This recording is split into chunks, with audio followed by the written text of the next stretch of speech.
Minimalist training. I have seen quite a few videos on this. So, like, this is not like a random thought that just popped into my head one day. And I've seen videos where people are very critical of it. So, there's this Alpha Destiny guy, and there's basement bodybuilding, and there's just various people out there saying that minimalist training is trash, it's bad, you're not going to get good results on it. And I'm going to take a different stance on this, and I'm going to say that we shouldn't use the word minimalist, actually. Minimalist training isn't really about minimal at all. It's a bad term. It's like a misnomer. My example that I want to point out to you is actually going to be Charlie Francis. So if you are training max speed, right? So we're going to run a 30-meter fly. Ben Johnson running a 30-meter fly. He would do 3 of them. 3. That sounds pretty minimal, doesn't it? But why did he do 3? And it's because his top speed would drop off. And as Charlie Francis points out, once you're not running at max speed anymore, sorry guys, my nose is totally destroyed. You know that already though. Once you're not running at maximal speed anymore, you're not training max speed. So like if your max speed is 20 miles per hour and you start to fatigue and now you're running 18 miles an hour, you are no longer training max speed. If your max speed is 20 miles per hour, then you need to be running 20 miles per hour, or at least very close to it, 19.5 or something, right? So like if you're training max strength and your max squat is 100 kilos, if you are so fatigued that now your max is 60 kilos, you're no longer training max strength. You're too fatigued. And so like think about it that way. Think about it like with sprinting, right? So if Ben Johnson, is running sprints and his speed drops off by 10%, he's no longer training maximal speed. So is he really training minimally, or is he just simply shutting the workout done whenever he's no longer able to produce that stimulus, right? So, I can snatch, I'm just gonna make up some numbers here, like 100 kilos, and the bar moves at a velocity of, 1.8 meters per second or something. And after doing a few of those, I can no longer snatch 100 kilos because I'm too tired. It just, like, that's the thing about a snatch. It either goes fast or it doesn't. You can't snatch slow. So now I have to take weight off the bar, and, I do a couple at 90, and now I'm fatigued, and now I have 80 on the bar. And now I'm doing singles at 80, also at 1.8 meter per second, but I can't generate enough force to do 100 anymore. Well, what am I doing at this point? I'm not training maximal strength anymore. I'm not training maximal power. I'm not training a max snatch anymore. I'm just doing reps with less weight. And so if you think about it, instead of calling it minimalist training, what you're going to call it is like efficient training, right? So if the goal is for us to squat a maximal weight, we only do maximal reps, right?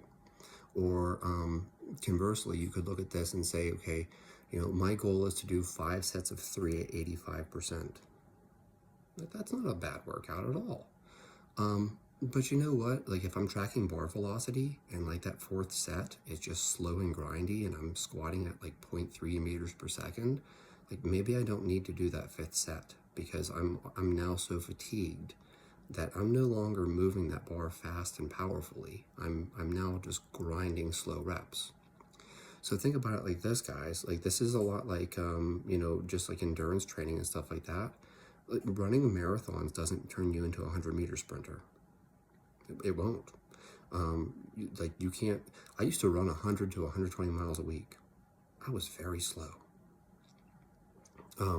That did not turn me into the next Usain Bolt. I probably did more running than Usain Bolt, right? Think about it. I mean, I was running 100 to 120 miles a week. Do you think Usain Bolt runs 100 to 120 miles a week? Hell no. Why? Because he runs fast And then when he slows down, he's like, okay, that's it for the day. So doing more volume, it's great for endurance training, but doing more volume doesn't make you run faster. Well, similarly, when it comes to strength work, if you're doing strength work and you're lifting a heavy weight, doing more volume at a light weight is not, it's not training strength anymore. Maybe it's hypertrophy, but you're not training strength anymore.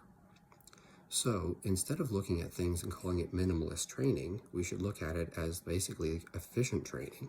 I lift heavy, and then when I'm too fatigued to generate force, I shut it down. So you do less, actually, not as a result of I'm trying to be minimal, but you do less because you don't waste the time running that extra 99 miles, okay? And so, like, if you think about this from, a standpoint of, like, resistance training instead of endurance training, it's really the same concept. If your goal is to run the 200 meters, you run 200 meters. You don't run 25 miles. So if your goal is to squat 200 kilos, then you lift the heaviest thing you can, approximately close to that, something within, 80% of that, as many times as you can. But then when you can't do that weight anymore, when you can no longer squat, say 180 kilos because your legs are tired, like, we're going to stop at that point. I realize it's 90%.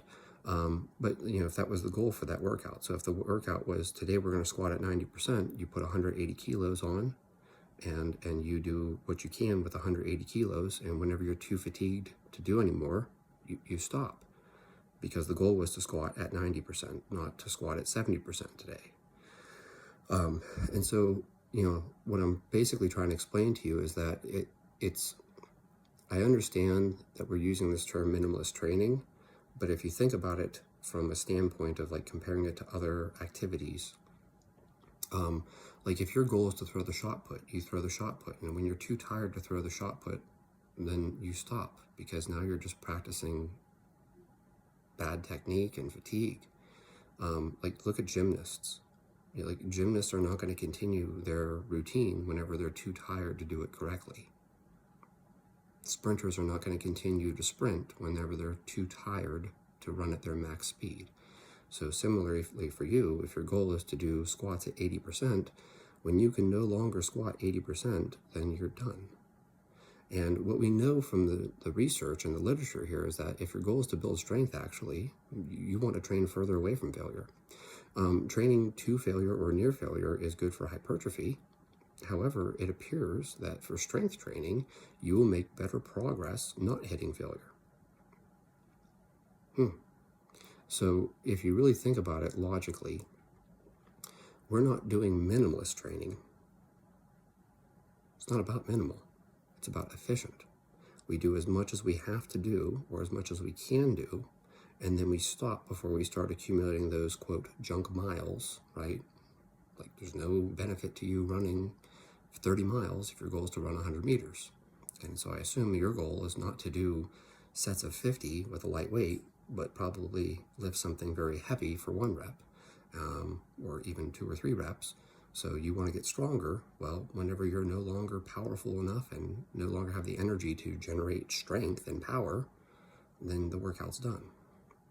And, I keep trying to come back to this thing where I point out to people, like, if you have limited time, you can still get amazing work done just sticking to basic things. No, you don't want to do a bunch of curls and tricep extensions. Do weighted pull-ups and, bent over rows and, overhead presses and bench presses, like big compound heavy lifts. Instead of doing, leg extensions and hamstring curls, squat and deadlift. I still think Robbie Robinson was spot on. Robbie Robinson made this comment once about how doing overhead press and pull-ups, and for legs it was front squats and stiff-legged deadlifts. Those are your 4 movements. And if you just did those 4 movements, you would have an amazing physique. Now, that isn't to say that you can't do other movements and have an even better physique, but Robbie Robinson made this comment once that if you did nothing but weighted pull-ups, overhead presses, front squats, and stiff-legged deadlifts, you would have an amazing physique. And I think that he's correct on that. I think that, that would be sufficient to stimulate pretty much like everything you want to stimulate there. Don't get me wrong, I'm sure some of you out there are worried about your calves or something, or if you're a bodybuilder, you're worried about, side delt or rear delt or whatever. But just in general, like if you're just a guy looking to get bigger and stronger, and you're not trying to step on stage for bodybuilding, so you don't need to have like perfect shape to your calves or something, yeah, like deadlifts and squats, and if you don't like pull-ups, I figure you could probably get the same stimulus out of a good heavy bent over row. So like presses and rows, squats and deadlifts, and this is very efficient training. Like you're not going to spend a lot of time doing that, because fatigue's going to set in. Like think about it. Like when you deadlift heavy, like you're just not going to do a ton of volume. It's just not going to happen because fatigue. It's like, if I squat heavy, like I'm certainly not going to do sets of 10. If I'm squatting heavy, I'm going to get 3 reps. Maybe I get a 4th rep. But like, that's the nature of lifting heavy. You're not going to do sets of 12 with, 85% of your 1 rep max. So minimalist training is really just a bad name. We should call it efficient training. It's like when you look at easy strength, it's like 2 sets of 5. But like if you go heavy for 2 sets of 5, like that's more than enough.